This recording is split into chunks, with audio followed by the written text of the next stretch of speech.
जिस वक्त प्रधानमंत्री नरेंद्र मोदी लाल किले से ऐसा लगा जैसे अपनी विदाई का ऐलान कर रहे थे, उसी वक्त देश के सबसे वरिष्ठतम, सबसे सीनियर मेंबर ऑफ पार्लियामेंट ने मात्र 14 सेकंड के भीतर राहुल गांधी की ताजपोशी का ऐलान कर दिया।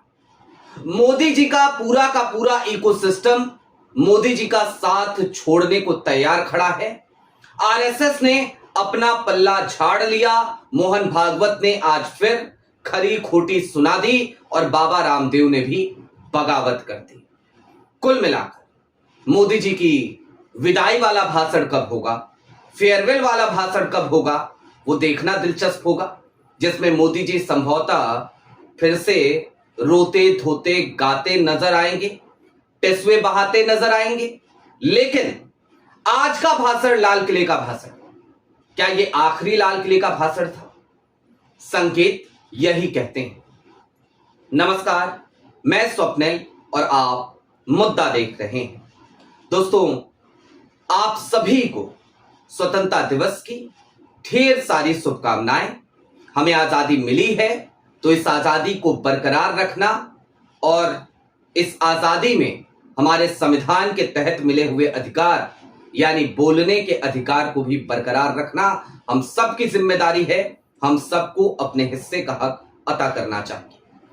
अब आगे बढ़ें उससे पहले एक छोटी सी अपील। मुद्दा इन दिनों एक गंभीर आर्थिक संकट से जूझ रहा है। एक तरफ जहां हमारे मेन बैंक अकाउंट्स बीते लंबे समय से फ्रीज चल रहे हैं, तो दूसरी तरफ हमारे 2.5 साल पुराने चैनल को हमसे लंबे समय तक छीन कर रखा गया था। ऐसे में डे टू डे ऑपरेशंस में मुद्दा को काफी मुश्किलों का सामना करना पड़ रहा है। लिहाजा आपसे गुजारिश है, यदि आप चाहें तो स्क्रीन पर दिख रहे क्यूआर कोड या फिर के नीचे दिख रहे यूपीआई नंबर्स के जरिए मुद्दा की छोटी छोटी मदद जरूर कीजिएगा, ताकि हमारी बेबाकी यूं ही बरकरार रहे। हम पहले ही अपने दर्शकों को क्लियर कर दें, मोदी जी की कोई बाइट आपको नहीं सुनाएंगे, बोर नहीं करेंगे। क्योंकि आज जब प्रधानमंत्री नरेंद्र मोदी का भाषण चल रहा था तो मैंने देखा कि जब तक ध्वजारोहण नहीं हुआ था तब तक व्यूअर्स की संख्या तकरीबन 90,000 थी जो लाइव देख रहे थे। लेकिन मोदी जी का भाषण शुरू हुआ और व्यूअर्स की संख्या 90,000 से गिरते गिरते 50,000 और खत्म होते होते उससे नीचे चली गई थी। यानी कि देश मोदी जी को कितना सुनना चाहता है ये हम सब समझते हैं। जो कमेंट बॉक्स में लिख रहे थे उन्होंने क्या क्या लिखा, वो अगर मैं आपको दिखाने पे आऊं, अगली वीडियो में दिखाऊंगा भी, तो यकीन मानिए आप हंसेंगे भी, माथा भी पीटेंगे और ये भी सोचेंगे कि क्या प्रधानमंत्री नरेंद्र मोदी की टीम उनको कभी नहीं बताती होगी कि उनका कमेंट बॉक्स किस तरीके की टिप्पणियों से भरा रहता है। लेकिन अब आगे चलिए। 14 सेकंड राहुल गांधी की ताजपोशी का ऐलान और उसके साथ ही साथ मोहन भागवत का भी पल्ला झाड़ना, खरी खोटी सुनाना।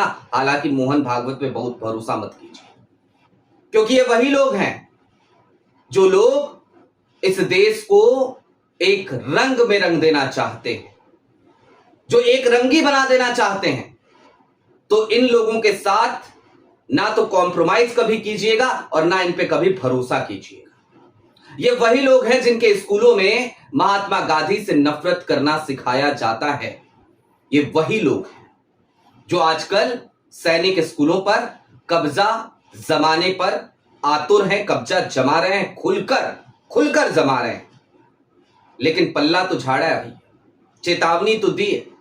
और जब मोदी जी का इकोसिस्टम ही चेतावनी देने लगे तो फिर उन चेतावनियों को देख लेना चाहिए, सुन लेना चाहिए, समझ लेना चाहिए। आपकी स्क्रीन पर बारी बारी से 2 खबरें पहले दिखाता हूं। पहली खबर आज तक की।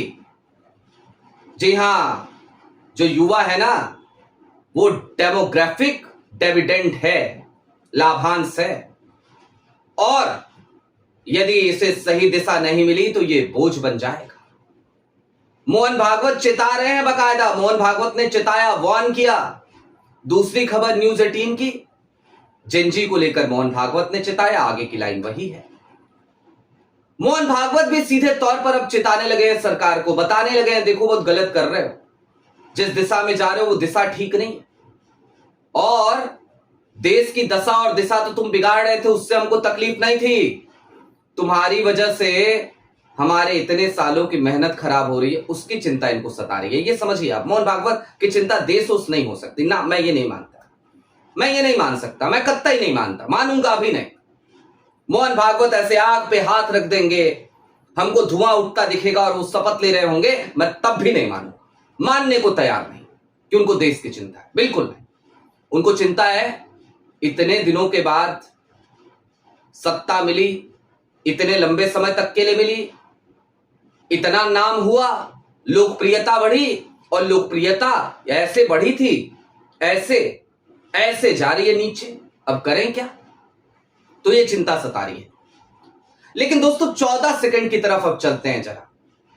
14 सेकंड, इंदिरा भवन यानी कि कांग्रेस का हेडक्वार्टर, और जो बात आज मल्लिकार्जुन खड़गे ने 14 सेकंड में कही ना, वो प्रधानमंत्री नरेंद्र मोदी के 76 मिनट के भाषण पे भारी पड़ी। क्योंकि उन्होंने सीधे तौर पे जो कहा, सुन लीजिए आप, उसके बाद इनके दिमागी नक्सल, इसका उसका सारा ट्रीटमेंट अभी हम करेंगे। लेकिन पहले मल्लिकार्जुन खड़गे को जरा सुनिए, 14 सेकंड मात्र। इनके ना जेब में पैसे है, ना दिमाग में विचार है। ये तो मुल्क के लिए कुछ नहीं करते, हमारे को ही करना है। वो जल्द वक्त आ रहा है, हम जरूर करके दिखाएंगे। जी हाँ, मल्लिकार्जुन खड़गे ने सीधे तौर पे कह दिया कि देखिए ऐसा है, इनकी ना जेब में पैसे हैं और ना दिमाग में विचार हैं, तो बनाना हमको ही है, करना हमको ही है, और हम करेंगे, और वो वक्त आ रहा है। सीधे तौर पे वो वक्त आ रहा है, अब बहुत समय नहीं बचा है, हो गया। लेकिन हां मल्लिकार्जुन खड़गे साहब, सच्चाई तो यह है कि चिंता हमें करनी पड़ रही है, और चिंता इस बात की है कि जितना इन्होंने बिगाड़ दिया है उसको संवारने में अब फिर से 2 दशक 3 दशक ना लग जाए, और कुछ दिनों में और कितना बिगाड़ेंगे इसकी कल्पना भी नहीं की जा सकती, क्योंकि दीपक बुझने से पहले बहुत तेज फड़फड़ाता है। खैर, अब सीधे चलिए लाल किला, लेकिन उससे पहले एक खबर और देखिए, इकोसिस्टम की बगावत की। बाबा रामदेव, बकायदा वीडियो है, वीडियो पे एनालिसिस अगली वीडियो में करूंगा, लेकिन खबर देख लीजिए। रामदेव ने भी कह दिया, आखिरी लाइन बोली जब अपना बयान दे रहे थे, तो उसमें उन्होंने कहा कि देश में बड़ा बवाल है, यहां से उन्होंने शुरू किया, स्कूलों में ये स्थिति है, वो स्थिति है, आंदोलन हो रहे हैं, आंदोलन और भी होंगे, इससे भी बड़ा आंदोलन हो सकता है, सुधर जाओ, संभल जाओ, देश में घपले हैं, और कहीं ऐसा ना हो, लास्ट में बोला कहीं ऐसा ना हो कि एक बार फिर से बाबा रामदेव को भी उतरना पड़े। चैलेंज कर दिया, वार्न कर दिया। लेकिन बाबा रामदेव को भी मोहन भागवत की ही तरह मैं नहीं मानता, मैं नहीं जानता, मैं नहीं पहचानता, पहचानता हूं, मैं नहीं मानता, क्योंकि ये सब एक ही थैली के चट्टे बट्टे हैं। ये सब यही चाहते हैं कि धंधा पानी अपना चलता रहे, और धंधा पानी चलने के लिए जरूरी है इकोसिस्टम में अपने लोग रहे। अब ये इकोसिस्टम पूरा चरमरा रहा है, तो इनको तकलीफ हो रही है, तो इकोसिस्टम में बगावत आपको देखने को मिल रही है। अब मोदी जी के 76 मिनट के भाषण की तरफ चलिए। मैंने आपसे पहले कहा था मैं सुनाऊंगा नहीं भाषण, लेकिन चलिए उस तरफ। प्रधानमंत्री नरेंद्र मोदी ने लाल किले के आज संबोधन से अपने एक बार फिर से सारी मर्यादाओं को तार तार कर दिया, ताक पर रखकर वो भाषण देते हुए नजर आए।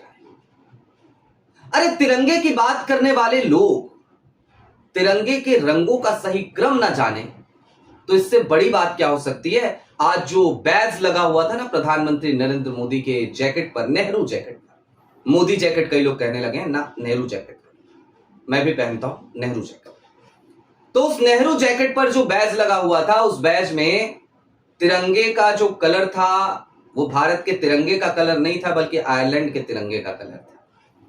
अब मोदी जी को वैसे भी विदेशों से बड़ा प्यार है, देश से कितना प्यार है वो मैं आपकी कल्पना पे छोड़ता हूं, आपकी विचार पे छोड़ता हूं, आपके दिमाग पे छोड़ता हूं। तो उन्होंने आज 76 मिनट के भाषण में क्या क्या कहा, अगर हाईलाइट पे आप जाइए, आंकड़े खूब सारे लेकर के आए थे, और आंकड़े बोलते बोलते जब बायो इकोनॉमिक की बात आई, तो चूंकि टेलीप्रॉम्प्टर था नहीं, तो लड़बड़ा गए, गड़बड़ा गए, भटक गए। खैर, उस पर भी जोर देने की जरूरत नहीं है, क्योंकि आंकड़ा और आंकड़ों में उलझाना और फर्जी आंकड़े देना ये मोदी सरकार की एक आदत है, चरित्र है, चाल चरित्र चेहरा आज की भाजपा का यही है। लेकिन दोस्तों इन्होंने एक शब्द का इस्तेमाल किया, दिमागी नक्सल। किसे कहा? इस देश के जिंजी को? किसे कहा? इस देश के छात्रों को? किसे कहा? इस देश के अपोजिशन और लीडर ऑफ अपोजिशन को, अखिलेश यादव को और राहुल गांधी को, ममता बनर्जी को और अभिषेक बनर्जी को, एमके स्टैलिन को, किसको? डीके शिव कुमार को, रेवंत रेड्डी को, किसको कह दिया भाई? कौन है दिमागी नक्सल? अर्बन नक्सल से दिमागी नक्सल तक पहुंच गए। और दूसरी बात, आज फिर वही 70 साल 70 साल 70 साल, लेकिन एक नया पैटर्न भी दिखा आज मोदी जी के भाषण में। 5-7 साल और मांग रहे थे। अब ये 5-7 साल और जोड़ लीजिए, मैं साथ ही पकड़ के चलूं। लोग कहते हैं ना 2-4 दिन, कहते हैं ना कि ये काम कब तक होगा, तो कह दिया जाता है 2-4 दिन में हो जाए। तो आदमी कहता है 2 दिन बोला है तो चलो 4 दिन मान लेते हैं। 2-4 दिन का मतलब आदमी 4 दिन पकड़ के चलता है। तो इन्होंने ये जो 5-7 साल का है, इसका मतलब समझ रहे हैं आप भाई? 2026 जा रहा है, ठीक है, 27, 28, 29 में चुनाव, 3 साल इधर, 4 साल और मांग रहे हैं, 7 साल, 8 साल हालांकि इनको कहना चाहिए था। तो ये अभी 2047 का विजन दिखाते हुए भी 5-7 साल की केवल बात कर रहे हैं। 2047 तक सत्ता में बने रहने की बात नहीं कर रहे। और दोस्तों जरा सोचिए, जिन पुरखों की संपत्तियों को आप बेच रहे हो और जिसका भोग आप कर रहे हो, जिसकी बदौलत आप हर दिन में 3-3 बार 4-4 बार अपने कपड़े बदलते हो, अपने लिबास बदलते हो, जिसकी बदौलत आप हजारों करोड़ों के उड़न खटोले में इस कोने से उस कोने तक टहलते फिरते हो, उन पुरखों को लाल किले से ही गाली देना शोभा देता है क्या? नेहरू का नाम लेना आपकी मजबूरी थी, आज आपने लिया, हमें अच्छा लगा, लेकिन साहेब सिर्फ नेहरू का नाम ले लेने से काम नहीं चलेगा। या फिर राजघाट पर अनमने ढंग से जाकर, चूंकि वो परंपरा का हिस्सा है, आप पुष्पांजलि कराओगे तो उससे काम नहीं चलेगा। काम चलेगा आपकी शुद्ध विचारधारा, शुद्ध विचार को परिलक्षित होने पर। और आपकी विचारधारा परिलक्षित कौन सी होती है? तो आरएसएस वाली।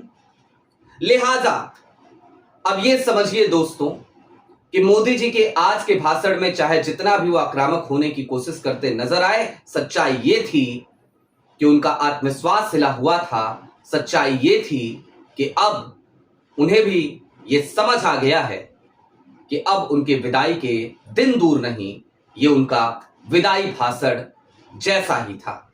आपकी क्या राय है वो हमें कमेंट बॉक्स में जरूर बताइएगा। अभी के लिए दीजिए इजाजत। चलते चलते फिर वही अपील, चैनल पे नए हो तो सब्सक्राइब करते हुए जाइएगा, सक्षम हो तो मुद्दा की छोटी छोटी मदद जरूर कीजिएगा, ताकि हमारी बेबाकी यूं ही बरकरार रहे। बहुत शुक्रिया।